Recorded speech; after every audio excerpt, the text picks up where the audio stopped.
Amish family of 10 uses hundreds of gallons of water every day for drinking, cooking, laundry, and livestock.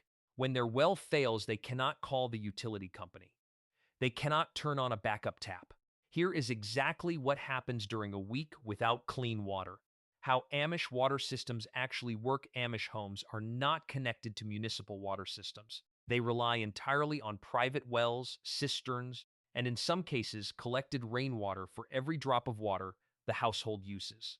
The most common system uses a hand pump or a diesel-powered pump to draw water from a well drilled into the water table below the property. The water is pumped into a large holding tank, often a 1,000-gallon concrete or plastic cistern elevated above the house. Gravity feeds water from the cistern through pipes into the kitchen and bathroom.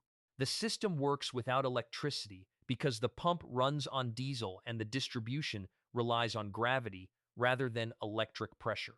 In more conservative Schwarzentruber communities, hand pumps draw water directly from the well into buckets carried to the house by hand. Most Old Order Amish use the cistern gravity system, which provides running water without connecting to the public utility grid. When the well fails, wells fail for several reasons. The pump mechanism breaks down. The well casing cracks and allows surface water contamination to enter. The water table drops during an extended drought, and the well goes dry. A broken pipe between the well and the cistern stops the flow. Each failure mode presents differently. A pump failure means no water reaches the cistern even though the well itself is full. A contamination event means water is present but unsafe to drink. A dry well means there is simply no water to pump regardless of whether the equipment functions. The family discovers the failure the morning the kitchen tap produces nothing, or the water that comes out and smells wrong or runs brown. In a household of 10 people, that moment of discovery is followed immediately by the calculation of how much water remains in the cistern and how long it will last at normal daily consumption. The answer is almost never long enough. The first morning without water. The first morning without water is the most disorienting. The mother goes to the kitchen before sunrise, as she always does. She turns the tap to fill the coffee pot. Nothing comes out. She checks the cistern. It is empty or nearly so. She wakes her husband. He goes to the pump and assesses the problem. Within an hour, they know whether this is a same-day fix or a multi-day crisis. If the pump has simply lost its prime, he may be able to restore water within a few hours. If the problem is more serious, the family enters crisis management mode. The mother immediately inventories every container in the house that can hold water. Canning jars, buckets, the large pots used for canning season. Every container is pressed into service. She sends the older children to the barn to check the water level in the livestock troughs. She starts a mental calculation of priorities. Drinking water first, cooking water second, animals third, laundry and bathing last. This triage happens automatically because an Amish mother who has managed a large household for 20 years knows exactly which water uses are survival and which are comfort. Drinking water priority. Clean drinking water is the first and non-negotiable priority. A family of 10, including young children and potentially nursing mothers, cannot go without safe drinking water for more than a day before health consequences begin.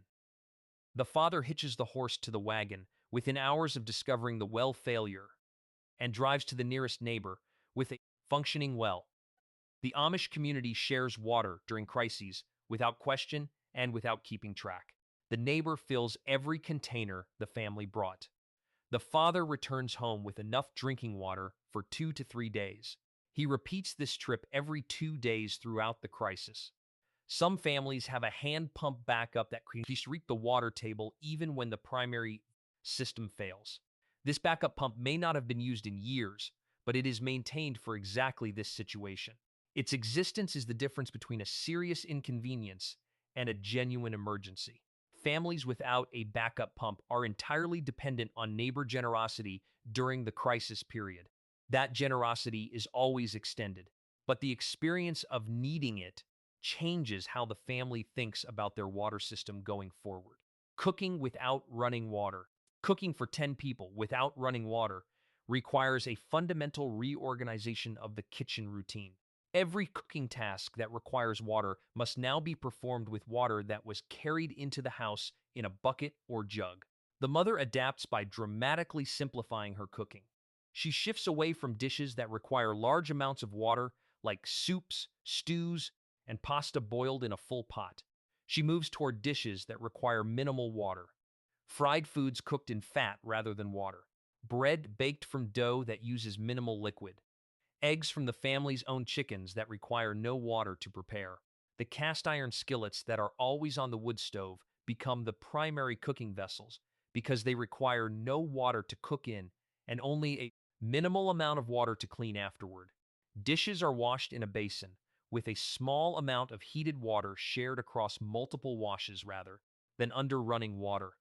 The water used to wash dishes is not wasted. It is carried outside and poured on the garden. Every drop of water that enters the house during the crisis serves at least two purposes before it leaves. The laundry crisis laundry is the household function most severely disrupted by a water crisis. An Amish family of 10 generates an enormous volume of laundry every week. Work clothes soiled by farm labor, children's clothing, bedding, cloth diapers if there are infants. The Amish laundry system uses a hand-cranked or diesel-powered wringer washer that requires large amounts of water for both washing and rinsing. Without a functioning water supply, this system cannot operate. The mother makes an immediate decision. Laundry stops for the duration of the crisis. This sounds simple, but the consequences accumulate quickly. By day 3, the children are wearing clothes that would normally have been washed by now. By day 5, the work clothes worn during morning barn chores are developing the kind of smell that follows a man into the house.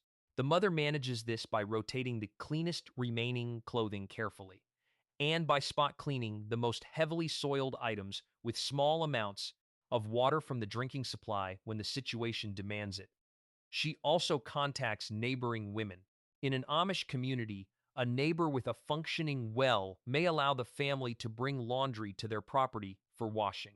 This arrangement is offered without being asked in most cases. The neighbor understands the situation and responds to it practically. Watering the animals, the livestock cannot be rationed the way the household can. A dairy cow requires 30 to 50 gallons of water per day to maintain milk production. A horse requires 10 to 15 gallons. 50 cows and 3 horses need over 2,000 gallons daily just to survive. The family's well failure does not pause the animal's biological needs. The father and older sons begin hauling water to the barn immediately. They use the wagon to transport large barrels filled at a neighbor's working well. Multiple trips per day are required to keep the animals adequately watered. This hauling work adds several hours to an already full farm day. The father considers temporarily moving the dairy herd to a neighboring farm with adequate water access. Some neighbors have sufficient capacity to absorb additional animals for a week without significant disruption. Others do not. The decision depends on the specific relationships and resources available in the district. If the animals cannot be moved, they must be watered by hauling. If the hauling cannot keep pace with the animal's needs, milk production drops, health deteriorates, and the financial consequences of the well failure extend far beyond the inconvenience of the household water shortage. Bathing and hygiene solutions. Personal hygiene is the last priority during a water crisis, but it cannot be ignored indefinitely. An Amish family in a water crisis manages hygiene through a system that most English people have not used since their great-grandparents' era. A single large pot of water is heated on the wood stove. The family bathes in order from youngest to oldest using a wash basins and the same heated water, refreshed and reheated as needed. Young children are washed first when the water is cleanest and hottest. Older children and adults wash with progressively cooler and slightly less clean water. The father who has been hauling water and doing barn work all day washes last. This system uses a fraction of the water that modern showering requires. A family of 10 can complete hygiene maintenance for all members using 15 to 20 gallons of water rather than the 150 or more gallons that 10 daily showers would consume. Teeth are brushed with a minimal amount of water sipped from a cup. Hands are washed in a small basin beside the kitchen sink that is refilled from the stored water supply as needed. The family maintains functional hygiene throughout the crisis without anyone going without essential cleaning. It is simply done differently than normal.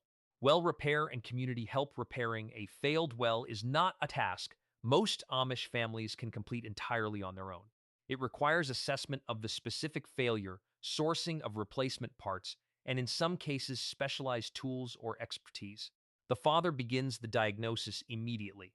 If the pump has lost its prime, he can often restore it himself by pouring water into the pump casing and re-establishing the suction.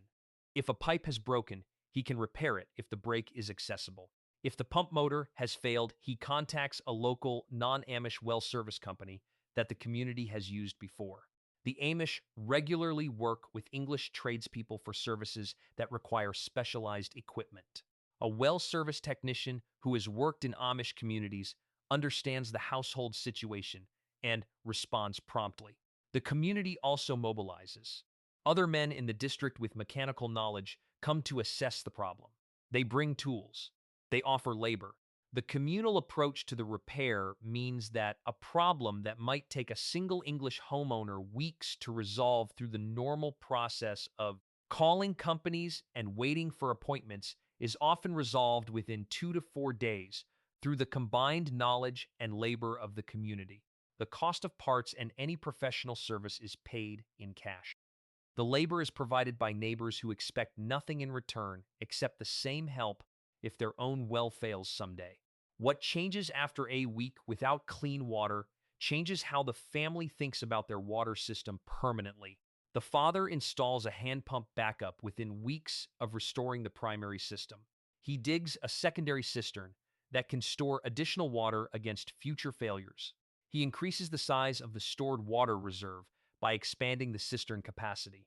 He teaches the older boys exactly how the pump system works and how to diagnose common failures, so the family is not entirely dependent on his knowledge if he is away when the next problem occurs. The mother reorganizes her stored supplies to include more water-carrying containers. She keeps her largest canning pots filled with clean water at all times as a reserve against sudden failure. She identifies which neighbors have the most reliable wells and establishes the informal understanding that water sharing goes in both directions. She will share her water when her neighbor's well fails in the future. Some families invest in a rainwater collection system to supplement the well during dry periods. Gutters direct roof runoff into a storage tank that provides emergency water for livestock and garden irrigation. The week of crisis costs the family time, labor, and temporary disruption of every household function. But it produced something valuable, a detailed practical knowledge of exactly how much water the household needs, exactly where that water can come from when the primary source fails, and exactly how to manage without it when every other option has been exhausted.